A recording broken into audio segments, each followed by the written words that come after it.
Assalamualaikum warahmatullahi wabarakatuh. Perkenalkan, saya Sania Azizah dari Tadris IPA B.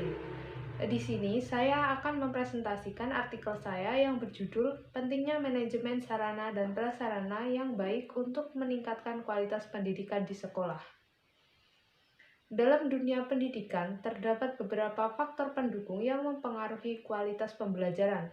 Salah satunya adalah sarana dan prasarana. Keterbatasan sarana dan prasarana menyebabkan kualitas pendidikan menurun. Hal ini dapat berakibat pada kreativitas peserta didik. Untuk itu, perlu adanya manajemen sarana dan prasarana yang baik untuk meningkatkan kualitas pendidikan di sekolah. Pemerintah telah menetapkan standar sarana prasarana pendidikan yang tertuang dalam Peraturan Pemerintahan Republik Indonesia Nomor 19 Tahun 2005 tentang Standar Nasional Pendidikan Pasal 42 yang berbunyi 1. Setiap satuan pendidikan wajib memiliki sarana yang meliputi perabot, peralatan pendidikan, media pendidikan, buku, dan sumber belajar lainnya, bahan habis pakai, serta perlengkapan lainnya yang diperlukan untuk menunjang proses pembelajaran. Yang kedua, setiap satuan pendidikan wajib memiliki prasarana yang meliputi lahan, ruang kelas, ruang pimpinan satuan pendidikan, ruang pendidik, ruang tata usaha, ruang perpustakaan, ruang laboratorium, ruang bengkel kerja, ruang unit produksi, ruang kantin, instalasi daya dan jasa, tempat berolahraga, tempat beribadah, tempat bermain, dan ruang atau tempat lainnya yang diperlukan untuk menunjang proses pembelajaran yang teratur dan berkelanjutan. Untuk memenuhi sarana dan prasarana pendidikan tersebut, sekolah harus memiliki sistem manajemen yang baik. Sebenarnya, apa sih dan bagaimana sih manajemen sarana dan prasarana itu?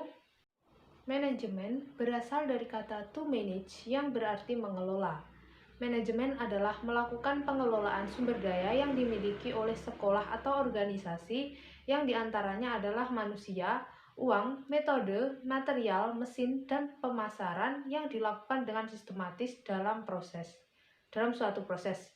Manajemen sarana dan prasarana mempunyai peranan yang sangat penting dalam meningkatkan kualitas pendidikan. Manajemen sarana dan prasarana yang baik dapat dilakukan melalui beberapa langkah, yaitu perencanaan, pengadaan, penggunaan, pemeliharaan, inventarisasi, dan penghapusan. Yang pertama yaitu perencanaan. Kegiatan ini merupakan proses perencanaan pengadaan sarana dan prasarana yang dibutuhkan untuk memenuhi kebutuhan pendidikan di sekolah. Hal ini dilakukan untuk mengadakan atau menggantikan fasilitas yang rusak atau hilang atau disebabkan oleh hal-hal lainnya. Yang kedua yaitu pengadaan. Kegiatan ini merupakan upaya merealisasikan rencana pengadaan sarana dan prasarana yang telah disusun sebelumnya.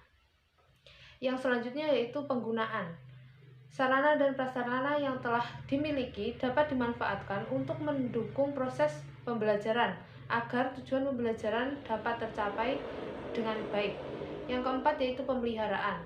Sarana dan prasarana yang ada hendaknya dirawat dan dipelihara dengan baik agar dapat digunakan secara maksimal. Yang kelima yaitu inventarisasi. Kegiatan ini merupakan kegiatan pencatatan sarana dan prasarana yang harus dilakukan secara tertib dan teratur. Kegiatan ini juga merupakan hal pokok yang harus dilakukan karena sudah diatur oleh pemerintah dan setiap sekolah harus bisa mempertanggungjawabkannya kepada negara atau masyarakat atau pengguna. Yang keenam yaitu penghapusan. Kegiatan ini merupakan diberhentikannya pemanfaatan sarana dan prasarana yang ada dikarenakan suatu hal tertentu seperti rusak dan sebagainya. Suatu sekolah memerlukan manajemen yang mengatur sarana dan prasarana yang ada di sekolah agar kualitas pendidikan di sekolah tersebut semakin baik.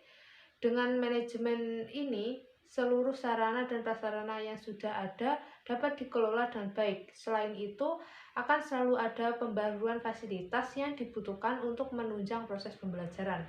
Sarana dan prasarana pendidikan yang memadai akan menciptakan suatu proses pembelajaran yang berkualitas, sehingga proses pembelajaran dapat berlangsung dengan efektif dan kemampuan peserta didik dapat berkembang secara maksimal.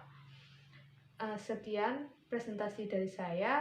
Apabila ada banyak kekurangan, saya mohon maaf yang sebesar-besarnya. Wassalamualaikum warahmatullahi wabarakatuh.